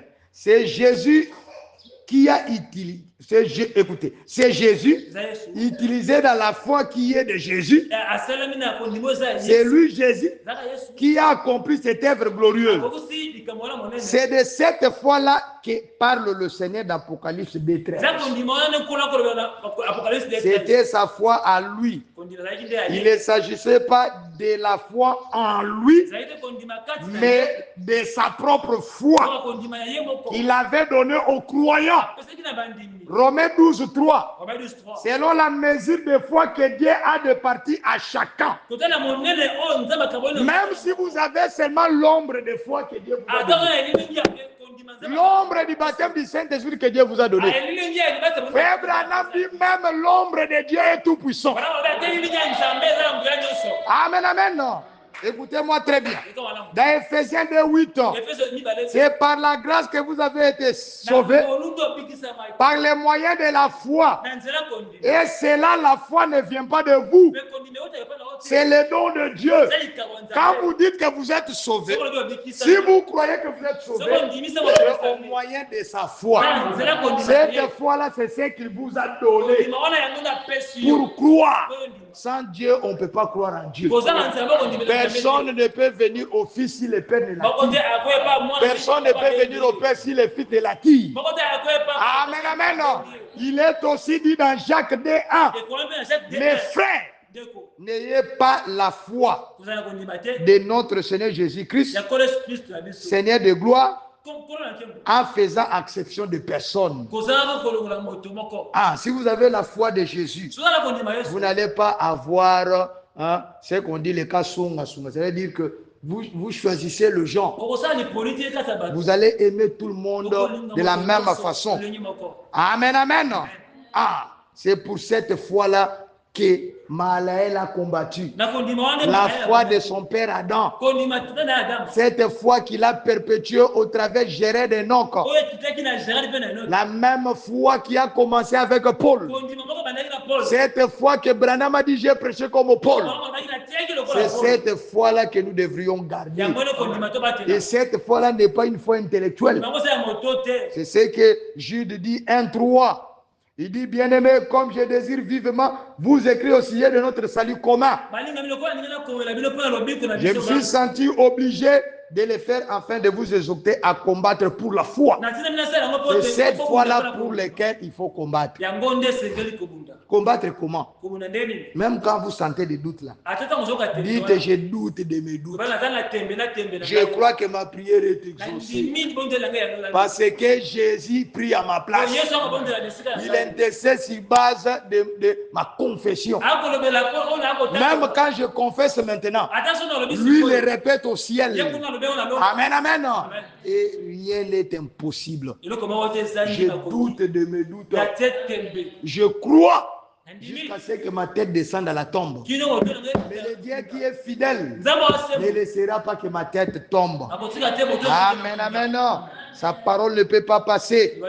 Écoutez, je suis obligé de le faire afin de vous exhorter à combattre pour la foi qui a été transmise au sein une fois pour toutes. Et cette fois, c'est quoi? Amen, amen. Jour V, jour de victoire, paragraphe 144. Nous avons le combat de la foi. Alors combattons le bon combat. Achevons notre victoire. Car notre victoire complète est certaine. C'est sûr absolument. Nous en avons le prémisse. Jésus nous a montré la voie. Nous en avons l'évidence dans notre cœur maintenant. Car la première bataille est déjà passée pour nous. Nous avons pu vaincre par la foi de Jésus-Christ. Nous avons un autre jour V. Nous devrions vaincre et aller en l'enlèvement. Dans le super sens paragraphe 54 de 1959. Et nous sommes reconnaissants à Dieu de posséder ces 5 sens. Mais en aucune façon, ces 5 sens ne vous ont été donnés pour vous guider. Il faut, quand les 5 sens s'accordent avec la parole, croyez. Mais quand c'est contraire à la parole, rejetez ça. Doutez de vos 5 sens. Doutez de ce que vous voyez. Doutez de ce que vous entendez. Doutez de ce que vous sentez. Car Dieu ne regarde pas à ça. Mais il vous a donné le 6e sens. Ce 6e sens appartient seulement aux chrétiens. Vous ne pouvez pas obtenir ce 6e sens avant de devenir chrétien. C'est ça la foi que Dieu vous a donnée une fois pour toutes. C'est le seul moyen pour vous d'avoir un sens qui soit au-dessus des 5 sens naturels que vous avez en tant qu'une personne naturelle. Pour les chrétiens, le 6e sens est mieux connu sous le nom de la foi. C'est celui qui vous gouverne et qui vous guide. Quand les gens voient que vous allez être fatigué, perdre espoir, ils voient que vous continuez à avoir l'espoir. C'est le 6e sens qui est en vous. Quand les gens trouvent que vous êtes fini, foutu, il y a une voix intérieure, cette foi-là, qui vous dit que vous aurez la victoire. Amen, amen. C'est ce qui vous gouverne et qui vous guide. Il est supérieur à tous les autres sens. Il est supérieur à tous les autres sens aux 5 autres sens. Eh bien, je ne vous voudrais pas dire que parce que nous recevons ce 6e sens, les 5 sens ne servent plus à rien. Bien au contraire, les 5 sens vous ont été donnés par Dieu et ils doivent être utilisés pour le contact terrestre. Mais lorsque les 5 sens agissent contrairement à la parole de Dieu, alors ils mentent. Quand les 5 sens vous disent convoite, il est en train de vous mentir. Quand les 5 sens vous disent que vous avez échoué, il est en train de vous mentir. Or, le 6e sens ne peut pas mentir. Ce ne dépend pas de ce que vous sentez, mais de ce que vous voyez. Quand tu sens froid là, ne commence pas à dire, je vois que j'ai la fièvre. Oui, je me sens bien. Vous sentirez bien. Voilà pourquoi moi je ne tombe pas malade. Parce que je dis toujours le contraire. Même si je le vois dans mon corps, vous pouvez voir mon corps s'affaiblir. Mais j'ai devenu, je ne sais pas comment, faible. Mais je ne le crois pas. Et ça finira par partir. Amen, amen. Écoutez-moi très bien. Frère Branham a dit, ces 5 sens vous ont été donnés par Dieu. Mais si c'est contraire à la parole, jetez cela. Or, le 6e sens ne peut pas mentir. C'est un super sens. C'est ce dont je vais parler. Je prêche sur un super sens. Le super sens, c'est le Saint-Esprit. La foi de Dieu qui habite en vous. Et si vous laissez les 5 sens se soumettre au 6e sens, ces dernières vous guidera et placera les 5 sens complètement sous le contrôle de ces super sens. Continuez toujours à dire le contraire de ce que vous vivez. Continuez toujours à dire le contraire. Il a dit qu'il est le souverain sacrificateur qui intercède si bas de votre confession. Si vous sentez la désobéissance en vous, dites je suis un enfant obéissant. Si on dit que vous êtes médiocre, dites je ne suis pas médiocre. Quand on vous dit que vous êtes faible, dites je suis fort. Quand on vous dit que votre vie est perdue, dites ce que la parole de Dieu dit. Parce que le Saint-Esprit qui est la foi de Dieu en vous, il ne vous conduira que dans toute la parole. Il est lui-même la parole. Alléluia. Ah, la parole de Dieu dit vous êtes la tête et non la queue. Dites, je suis la tête. Répétez cela. La parole de Dieu dit que vous êtes des saints. Dieu vous a sanctifié par le sang de Jésus. Ne croyez plus à vos faiblesses. Avant longtemps, les 5 sens vont se soumettre. Doutez de vos doutes.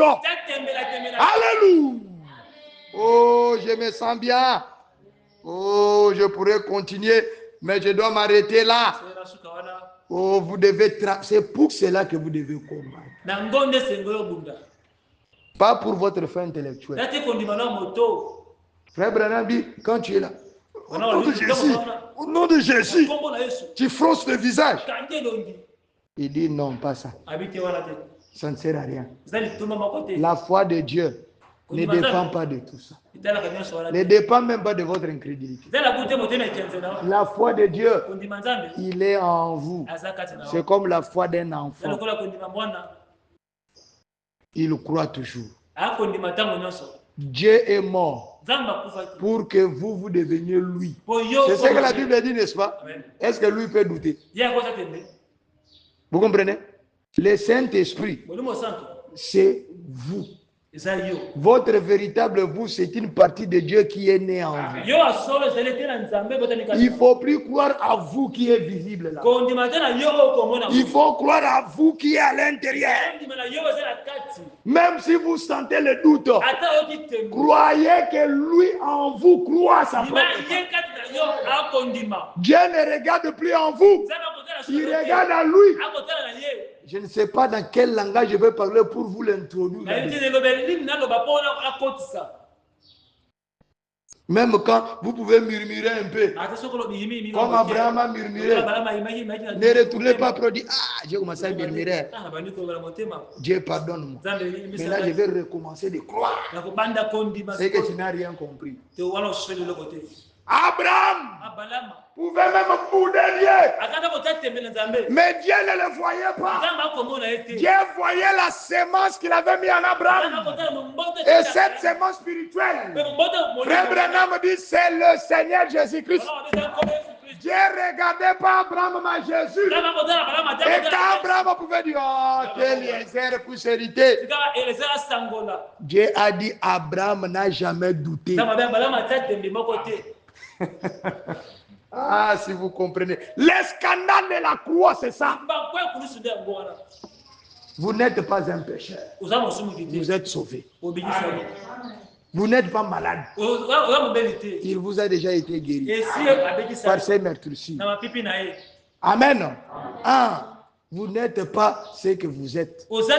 L'apôtre Paul a dit, on nous regarde comme le pauvre alors que nous enrichissons beaucoup. Vous êtes riche.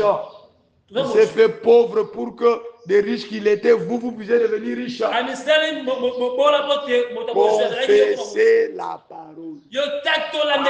Vivez ce que lui a dit que vous êtes. Si quelqu'un vient pour vous condamner, il a dit toutes mes condamnations, il a porté sur la croix. J'ai déjà demandé pardon, il m'a pardonné. Vous êtes là toujours en train de rencontrer mon histoire. Oh, en 1985, il avait volé. En 1990, il avait pris la femme d'autrui. Amen. Il a porté tout cela sur sa croix. Il est devenu moi pour que je devienne lui. Il est devenu ma justice. Il est devenu ma richesse. Ma gloire. Ma félicité. Ma joie. Doutez même de votre tristesse. Ça n'existe pas. Ah oui. C'est une illusion. C'est vous qui croyez que vous êtes triste. Mais Dieu voit que vous n'êtes pas triste. L'apôtre Paul, il dit, il nous regarde comme des gens tristes, abattus. Alors nous avons la joie. Vous pouvez les battre comme ça, ils se réjouissent en Jésus. Vivez votre vie en Jésus. Vous verrez que vous allez vaincre tout ce qui est dans le monde. Il a dit, bien-aimé, je vous ai écrit parce que celui qui est en vous est plus que celui qui est dans le monde. Et vous avez vaincu le monde. Pas que nous le vaincrons, nous l'avons déjà vaincu. Alléluia. Levez-vous si vous croyez. Je cherche un moyen de vous introduire cela dans la tête. Mais je ne sais pas si je vais arriver. Mais que le Saint-Esprit vous aide à comprendre qui vous êtes. Ah, mes enfants, vous vivrez heureux. Vous allez vaincre tous vos combats. Combattez pour la foi. Pas votre foi, mais la foi de Jésus. Si vous croyez que vous êtes sauvés, c'est parce que Dieu vous a donné sa foi. Et cette foi-là est en vous. Et il est plus puissant que celui qui est dans le monde. Le diable, l'oncle paternel, ta femme, ton mari, tes enfants.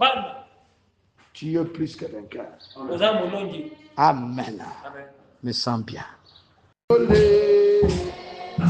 vivais, oh oui, oh oui, oh oui, oh oui, à toi la gloire, et la victoire, à gloire, agneau. Oh, à toi la gloire, la victoire, yeah, oh, oui, à gloire, oh, oui, il est mon roi, et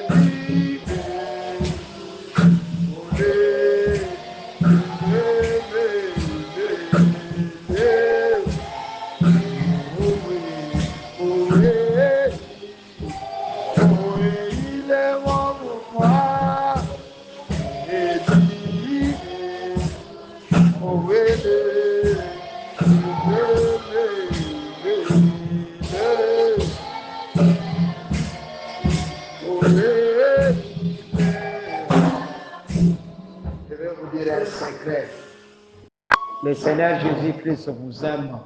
Amen. Il ne regarde même pas vos péchés. Amen. Parce que ici est la disposition de votre cœur. Il sait bien que ce que vous le faites, vous ne le faites pas exprès. Amen.